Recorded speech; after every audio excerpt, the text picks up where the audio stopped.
اعوذ بالله من الشیطان الرجیم. بسم الله الرحمن الرحیم. الهی انطقنی بالهدی و الهمنی التقوی. بحثایی رو میخوایم دنبال کنیم انشاءالله. بحث امشب راجع به آسان گرفتنه.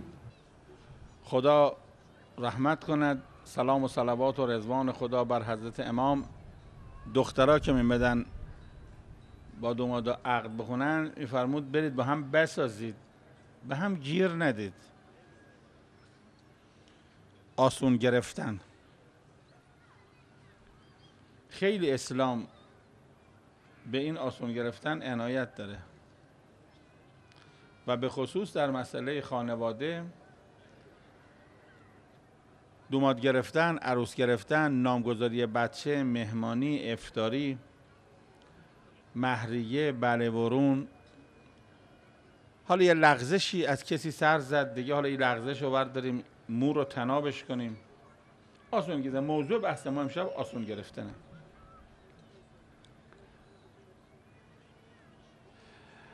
اول همه خودمون به خودمون آسون بگیریم. این وسواسی ها خودشون به خودشون گیر میدن. خدا میگه پاک شد، وسواسی میگه نخیر. پیغمبر، ائمه، مراجع تقلید همه میگن پاکه، وسواسی نخیر پاک نشد. یعنی چه؟ یعنی همه تون دروغ میگید. من میگم پاک نشد. افراد وسواسی خودشونو یا یه مقید به یه چیزهایی که گیر خودشه، یعنی گیر شرق نیست، گیر غرب هم نیست، گیر خودشه. تو خواص هم هست. بزرگواری نمیرفت مکه، مهم بود، سرمایه‌ای هم داشت، مشهورم بود. بهش گفتن چرا نمیری مکه؟ گفت من در یه شأنی هستم که اگر برم مکه باید به همه فقرای شیعه حقوق بدم و حقوق انقدر میشه، پس من نمیرم مکه. گفتم آقا برو مکه، حقوق نده، داری بده، نداری نده.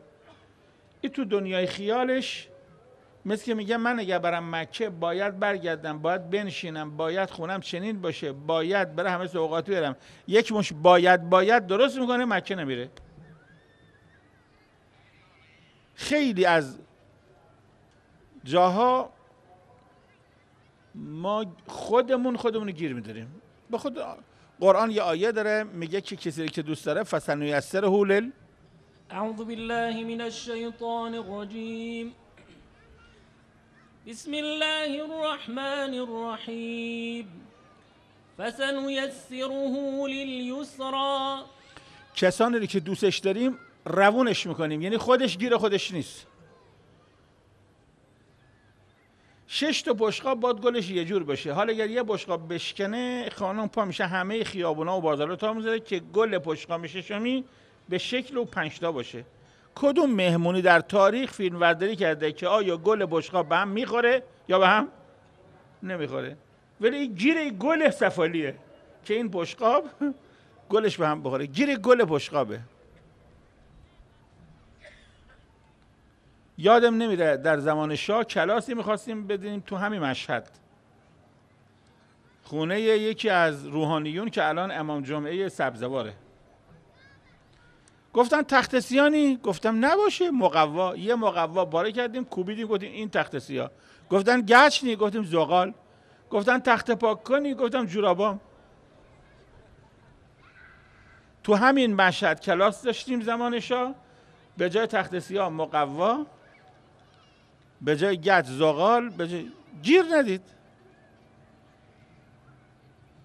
خونه تمام نشده، خانم لیسانسش نگرفته، پس باشه بعد از لیسانس. امروز زنی که 30 سال فرهنگی بود، خودش شوهرش تلفن کرد به من گریه که دخترم فاسد شد، چنین شد، نماز بود، حجابش چی چی چی چی چی چی چی. وقتی گفتم همچینه؟ گفت بله. گفتم همچینه؟ گفت بله. گفتم همچینه. یه چند تا سوال کردم، گفتم تقصیر خودته. کی گفت ازدواج عقب بندازی تا بعد لیسانس؟ دوماد قسمت شد بش بده. حالا لیسانس هم بدخواد گرفت. بنده بچه همه دخترن، پسر ندارم. دخترامو تو دبیرستان شاور دادم، بعدم لیسانس گرفتم. لیسانس خبری نیست، ازدواج مهمه نه لیسانس. گیر میدیم به مدرک دختر. پسر سربازی نرفته، حالا باشه بعد 1 سال 2 سال دو مادر عقب میندازیم. گیر میدیم.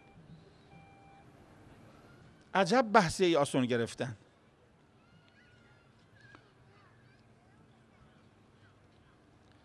آسون به خودمون آسون بگیریم. فقها میگن عمل وسواسی گیر داره. وسواسی ها این جمله رو از ما بشنون. به مقدار معمول آب مصرف کنن. اگر گفتن پاک نشد بگو با لباس نجس نماز بخونم قربتن الله.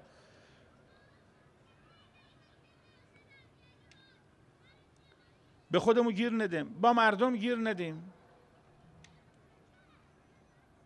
امام زین العابدین میفرماید خدایا پناه میبرم که یک مؤمن خلافی کرده آمده پلو من عذرخواهی میکنه، من میگم نخیر اثرت نمیگذارم، میخوام روز قیامت یقه بگیرم. بابا حالی که اومده ببخشم ببخشش.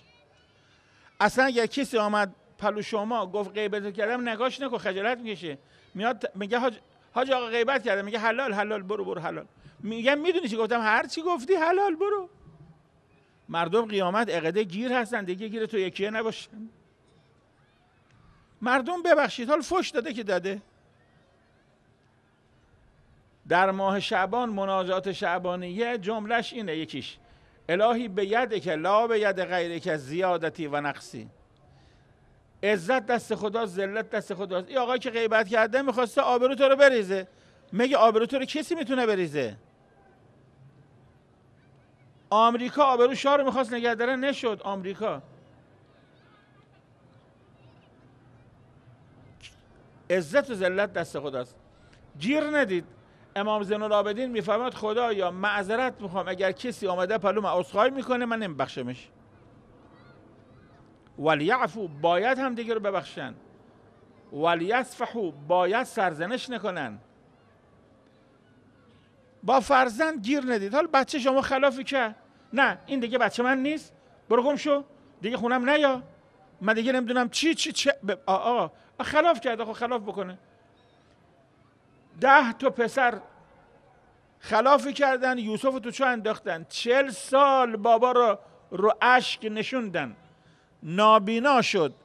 بچه ها اومدن گفتن بابا غلط کردیم برادرم تو چاه انداختیم، 40 سال تو رو به گریه نشوندیم. فرمود میبخشمتون. آخه یه چیزی باید به یکی اولاد خلاف کرده ببخشیدش. تو خانواده گیر به بچه ندید. گاهی رو خود نباید بیاریم. من میدونم فلان بچه خلاف کرده، پدر و مادر باید تغافل کنه. تغافل یعنی شطور دیدی ندیدی، رو خود نیار. چون اگر بفهمه که شما فهمیدی آبروش رفته، میگه حالی که بابا و ننه فهمید، حالی که آبروم رفت، پس بذار چه یک نی چه 100 نی. آب که اثر ما رد شد. به بچه گیر ندیم، از یعقوب یاد گیریم. با همسر گیر ندیم. من با ایشون نمیتونم زندگی کنم. میدونی چی گفته؟ مثلا به من گفته احمق. حالا یه کلمه زشتی گفت، بد که گفت. حالا شما میخوای زندگی رو به هم بزنی؟ برای یه قلبه میخوای یه گاو بکشی؟ به یه چارقت میخوای قیصریه رو آتیش بزنی؟ نظام خانواده رو به هم بزنه به خاطر که داداشش به من همچی گفته، باباش به من همچی گفته. ما خودمون داریم به پا خودمون قفل میزنیم. گیر خودمون هستیم. روح کوچیکه. روح کوچیک مثل روده تنگه، هسته اینا توش گیر میکنه. روح کوچیکه. لاستیک دوچرخه چون کوچیکه تو موجات تاب ور میداره. لاستیک تراکتور چون بزرگه از هر موجی رد میشه و تاب ور نمیداره. با همسر گیر ندیم. تو قرآن کلمه معروف زیاده. عاشروهن و عاشروهن بالمعروف. عرفی زندگی کنید با خانماتون. با خانمتون عرفی زندگی کنید، معمولی. یا آیه داریم فرمود لتضیقوا، به خانماتون رو در مضیقه قرار ندید. لتضیقوا علیهن، تضیقو یعنی در مضیقه قرار ندید. البته اگر دارید اگر ندارید که خوبید. ما حق نداریم به همسرمون ضرر برسونیم. قرآن فرمود ولا تضاروا ولا تضاروهن لتضيقوا عليهن. لا تضاروا، ضرر نزنید.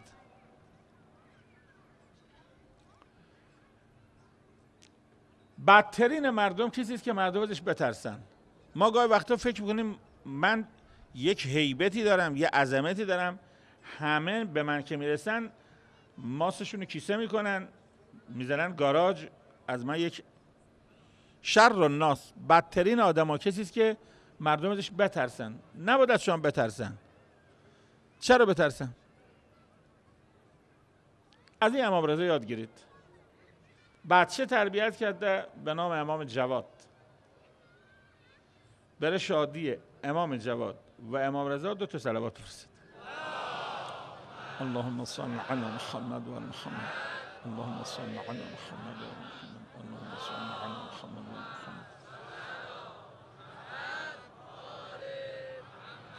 آل محمد. مأمون داشت عبور میکرد، بچه‌ها تو کوچه بازی میکردن، همه دویدن گفتن خلیفه میاد، شاه میاد. امام جواد کوچولو بود وایسید. مأمون رسید گفت پسر، گفت بله. گفت چرا تو فرار نکردی؟ گفت نه خلاف کردم نه کوچه تنگه، بی برو. گفت تو پسر کی هستی؟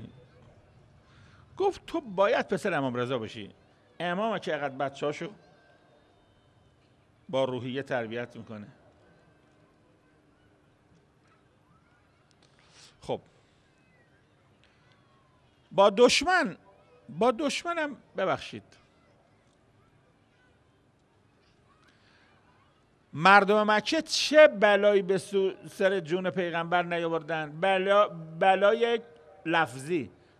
چه کلماتی که گفتن: شاعر، کاهن، ساحر، مجنون. از این کلمه رو گفتن. اصلا میگفتن پیغمبر یک کسی بهش املا میکند، فهی تملا علیه بکرة و اصیلا. تملا یعنی املا میشه بهش، یعنی حرفا پیغمبر مال خودش نیست، یا کسی در گوشش میخونه اونم مینویسه یا حفظ میکنه. تملا املا میشه بهش. گفتن اصلا پیغمبر حرفاش مال خودش نیست، یه تیمی دارن و پشت پرده کمکش میکنن. اعانه و اعانه علیه قوم آخرون. قوم آخرون یعنی یه قوم آخر، یه قوم دیگه هستن اعانت کمک میکنن بهش. حرف مال خودش نیست. همه چیزی بهش گفتن. اینا همه لفظی بود. عملی: شکمبه حیوان، سنگ پرتاب کردن، یارانش رو شکنجه دادن، مجبور کردن به حبشه هجرت کردن، خودش رو مجبور کردن به مدینه هجرت کرد. کاری نبود که نکنن، خاکستر سرش ریختن. اما روز فتح مکه مردم مکه گفتن خب یا رسول الله میخوای چه کنی؟ گفت همه تون رو یه جب میبخشم. یه شهر رو بخشید. ها شما برادر دارن بخشید، 2 برادر به هم قهرن. آخه کجامو به اسلام میخوره؟ آخه 1000م نباید شکل اسلام باشیم. عروس و مادر شوهر به هم قهرن. او به من یه چیزی گفته، خب گفته ببخشش. اصلا اگر حرف زش نشنویم و کظم غیظ نکنیم ثواب نداریم. بخشی از پاداشهای ما برای اینه که شما یه متلک بگی من قورتش بدم. اسلام میگم متلک شنیدی؟ والکاظمین والكاظمین الغیظ والعافین عن الناس. قورتش بده. متلک گفت و اذا مروا باللغو و اذا مروا باللغو مروا کراما. لغوش کن. حرف لغو که مروا کراما یعنی با کرامت رد شو برو، رو خود نیار. خدا رحمت کند شهید محراب آیت الله مدنی رو. در خدمت ایشون در یک جایی میرفتیم، بچه‌ها سلام کردن. گفت آقای قرائتی، این بچه‌ها که به من سلام میکنن یه زمانی به من بد میگفتن، اونقدر رد شدم به اینها احترام کردم تا بالاخره این که حرف زشت میزد حالا سلام میکنه. مروا کلاما و اذا خاطبهم الجاهلون وإذا خاطبهم الجاهلون قالوا سلاما. بحث ما امشب اینه، گیر ندید. مردم مکه همه ظلمی به پیغمبر کردن، پیغمبر در یک لحظه همه را بخشید. خلاص شما امت پیغمبری، ببخش.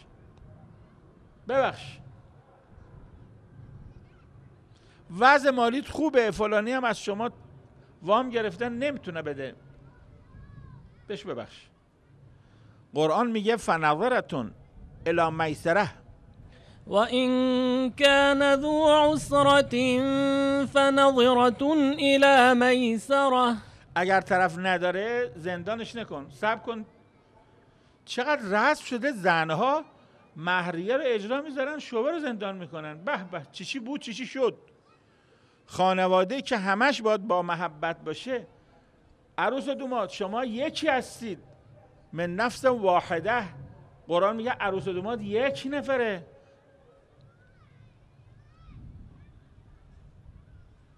و خلق منها زوجها.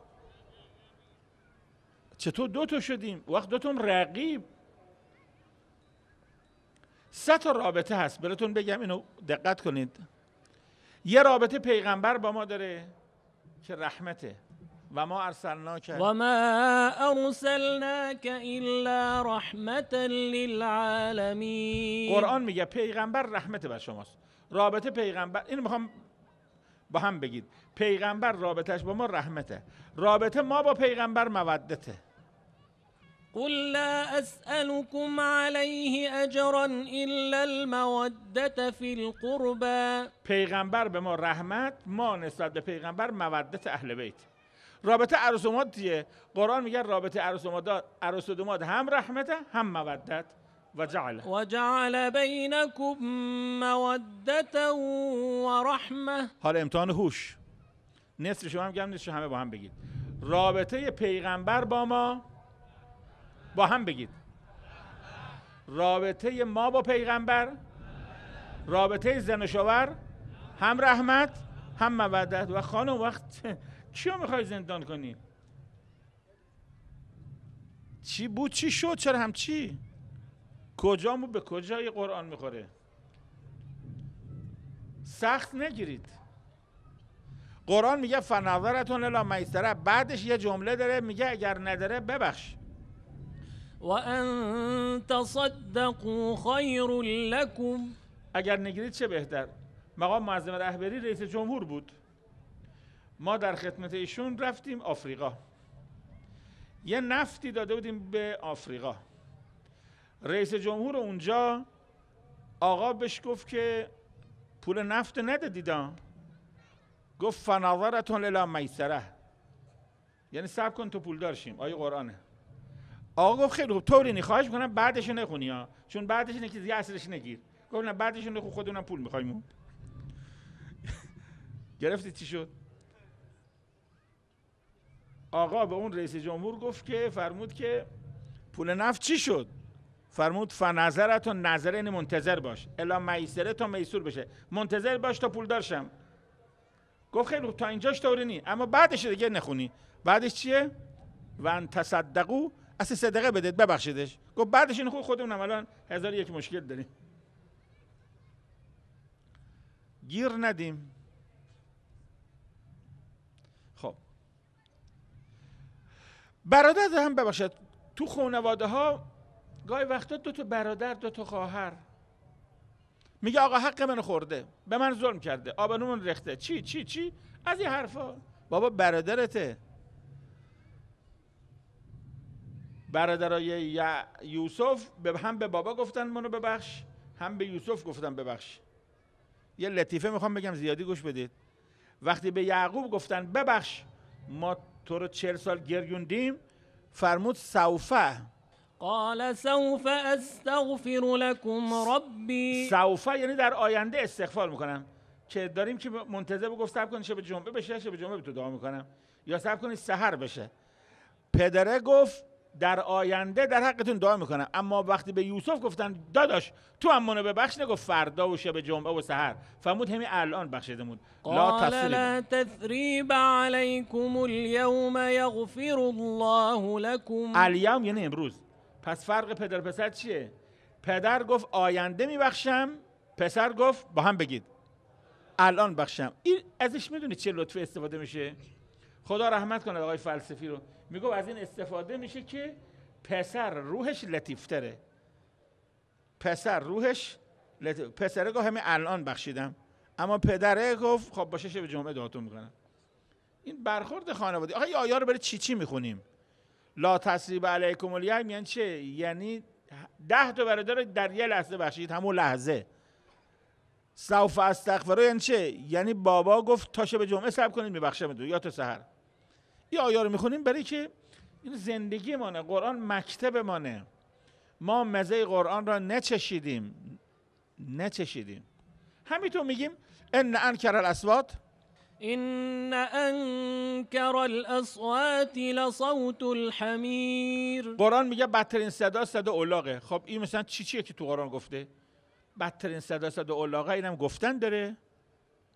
الان بریم آمریکا، کانادا، اروپا، شرق و غرب بگیم توجه قرآن فرمود صدا الاغ بده. خب میگه گفت لازم نیست خدا بگه، خودم میگم. این ان انکر الاصوات یه رساله علمیه. یعنی در آینده دور یا نزدیک باید همه پزشکان متخصص اعصاب جمع شن، صدای همه حیوانات را رو اعصاب آزمایش کنن، ببینن واکنش اعصاب نسبت به صدای الاغ چه ویژگی داره که خدا گفته بدترین صدا. این رساله دکتراست. ما هم تو میگیم ان انکر الاصوات لصوت الحمیر. خب این که معجزه ابدی نیست که ما میگیم که قرآن معجزه ابدیه. معجزه عربی یعنی ساده ترین کلماتش باید بره تحقیق بشه روش. همینطور ما میگیم دریا شعله میکشه و اذا البحار و اذا البحار سجرت. قرآن دریا جوش میاد. یعنی چه جوش میاد؟ همین کاری شاید باشه که ژاپن رفته سراغش که از آب بنزین درست کنه. دریا شعله میکشه این چه؟ تمام کلمات قرآن قابل بررسیه. ما نفهمیدیم قرآنو، نه چی قرآن چیه نمیدونیم چیه.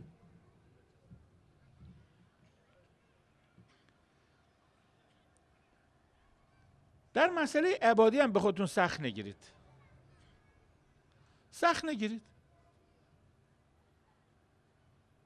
با بچت که میری حرم، تا دیدی بچه خسته میشه بگو یا امام رضا بچه‌م خسته شده با اجازه بی بیرون.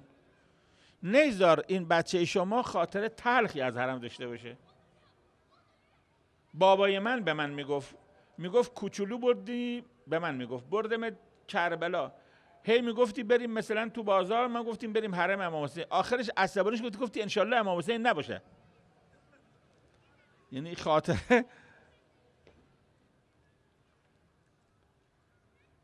خاطره تلخ. بابی داریم در روایات باب الاقتصاد فی العباده، یعنی در عبادت میانه روی کنید تا نشاط دارید.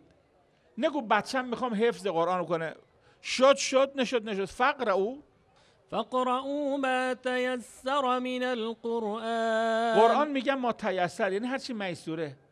همین که دیدی سنگینه رها کن. حفظ قرآن بکنیم. حفظ قرآن یه ارزشه، خیلی هم ارزشه، اما اگر به فشار میاد حفظ نکن. خوندن قرآن میگه اگر حال داری، اگر میسوره، اگر سنگینه نه.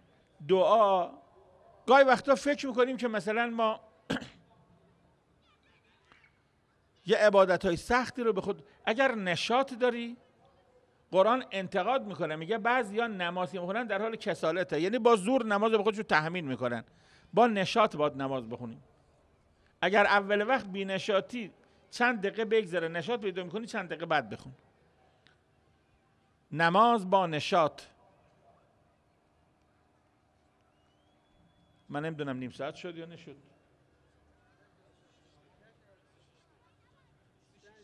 26 دقیقه. خیلی خوب. نشاط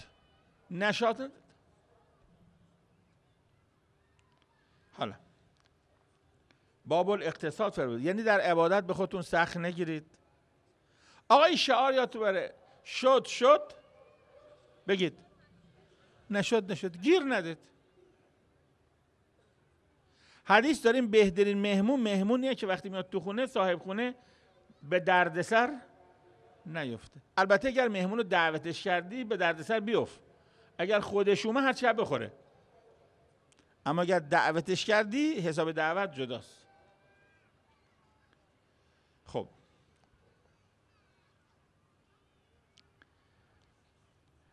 بعضی ها در یک سری مراسم برای خودشون یه شأنی قائلن. بعضی از افراد قریش میگفتن ما که مثل باقی حاجیان نیستیم، ما قریش هستیم، و لذا در خصوصی وارد میشدن از راه مکه و منا و معشر و عرفات، برای خودشون خط ویژه میرفتن. قرآن نازل فرمود من اینو قبول ندارم، مثل باقی ها باشید. افیضوا ثم أفيضوا من حيث أفاض الناس. از همون راهی که مردم میرن شما بروید. از همون راهی که مردم میرن شما بروید. حدیث داریم پیغمبر جلساتش گرد بود، معلوم نبود کجا بالاست کجا پایینه. حدیث داریم افراد غریبه که می آمدن نگاه میکردن میگفتن ایاکم رسول الله، کدوماتو پیغمبرید. تشخیص داده نمیشد. از مردم باشید رسولا منهم، در مردم باشید رسولا فیهم، با مردم باشید والذین معه. 3 تا جمله، فیهم منهم معه، یعنی از مردم، در مردم، با مردم، یعنی خط ویژه برای خودتون.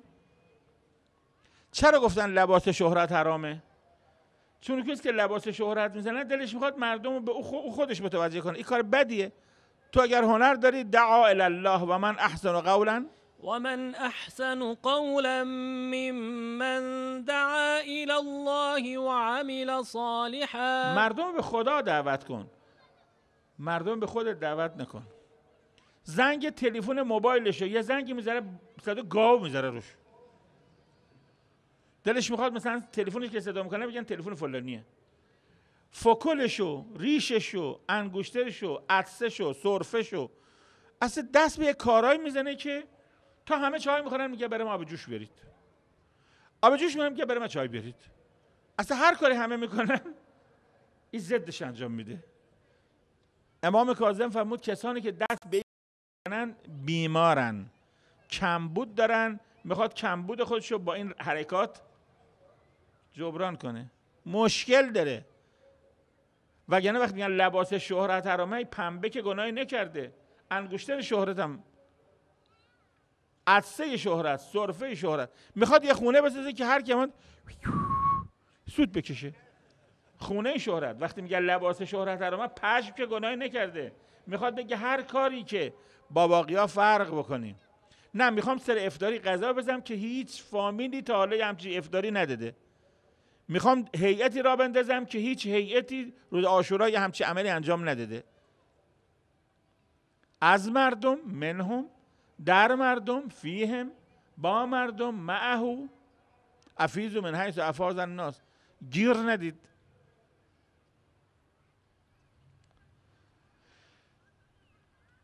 در انتخاب همسر میگه که فمن لم یستطع منکم طولا ان ینکح المحسنات المؤمنات ومن لم يستطع منكم طولا أن ينكح المحصنات المؤمنات فمما ملكت أيمانكم من فتياتكم المؤمنات.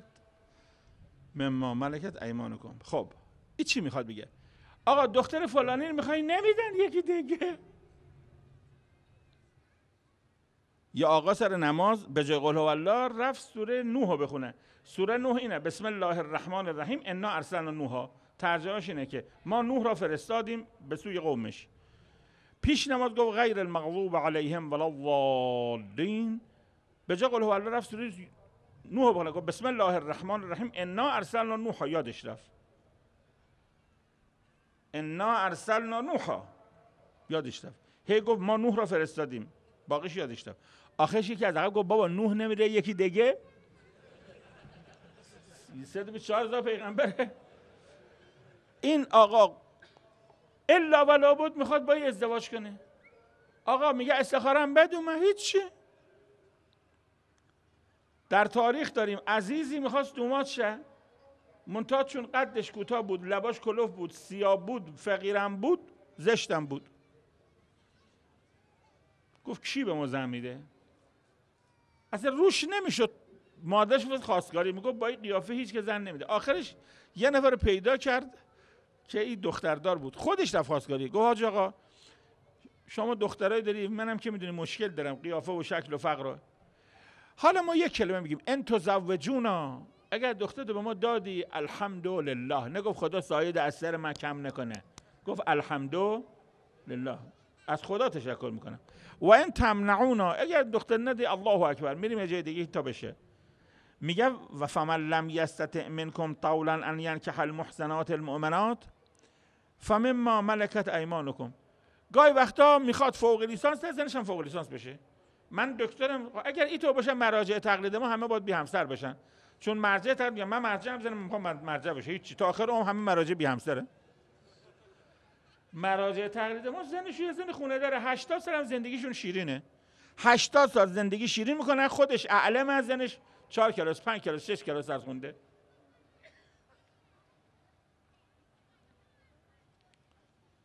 این یعنی چه؟ من لیسانسم دختر 6 کلاسی نمیخرم، نمیگیرم. ما باید محلمون اینجا باشه، شما به شرطی ازدواج کنیم که تو هم خونت بغل خونه بابام باشه. که چی؟ این شرطا چیه میکنیم؟ گیر میدیم، زندگیمون تلخ شده به خاطر گیری که خودمون به خودمون میدیم. خودمون به پا خودمون قل بستیم، خودمون با آداب و رسوم خودمون گیر گذاشتیم.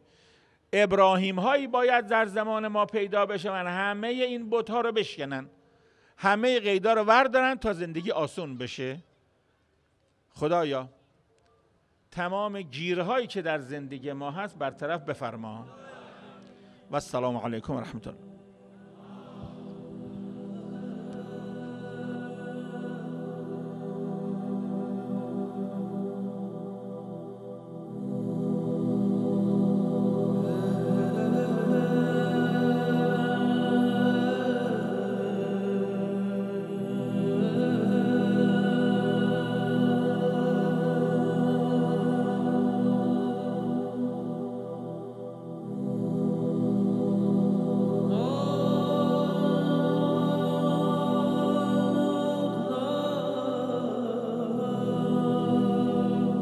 در آخرین قسمت سخن خوبه به این نکته توجه کنید که وجود مبارک امام رضا صلوات الله علیه مانند سایر ائمه اطهار و اولیاء خدا عنایت ویژه‌ای در هشدار دادن اطرافیان خود به امام عصر مهدی آل محمد علیه السلام و قیام اون بزرگوار داشتند.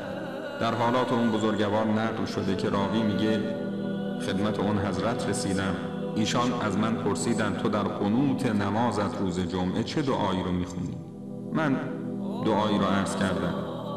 امام فرمودند که این دعا رو در قنوت نمازت روز جمعه بخوان که اون دعا در مورد فرج امام است صلوات الله علیه و دعا کردن برای اون بزرگوار است به این که خداوند زودتر امر اون حضرت رو اصلاح کنه و فرج اون حضرت رو تقدیر کنه و دولت کریمه اون بزرگوار رو برپا کنه. که این دعا با این عبارت شروع میشه: اللهم اصلح عبدك و خلیفتك بما اصلحت به انبیاءك و رسلك الی آخره. که این نکته برای همه ما قابل توجهه. وجود مبارک امام رضا صلوات الله علیه که جد امام زمان سلام الله علیه حساب شود، در این حال از همون زمان امام رضا دست به دعا برداشته بودند که خداوند بستر ظهور اون حضرت رو زودتر فراهم کنه. ما همین دعا رو با هم میخوانیم.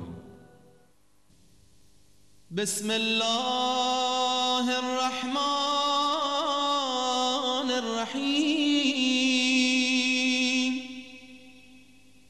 اللهم اصلح عبدك و خلیفتك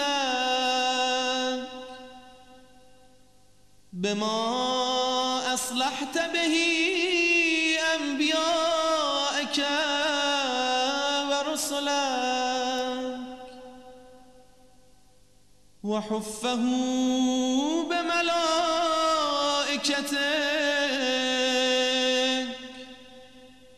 وأيده بروح القدس من عندك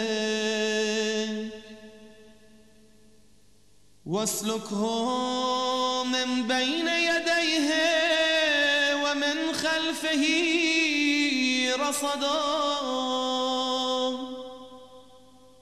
يحفظونه من كل سوء وأبدله من بعد خوفه أمنا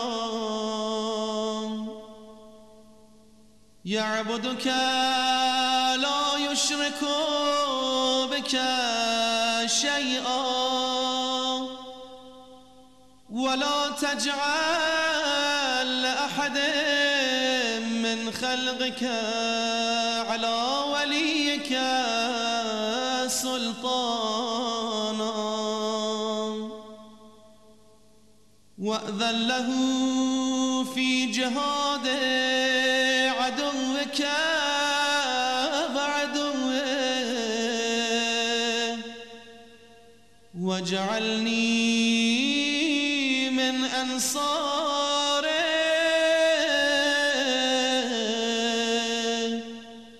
إنك على كل شيء قدير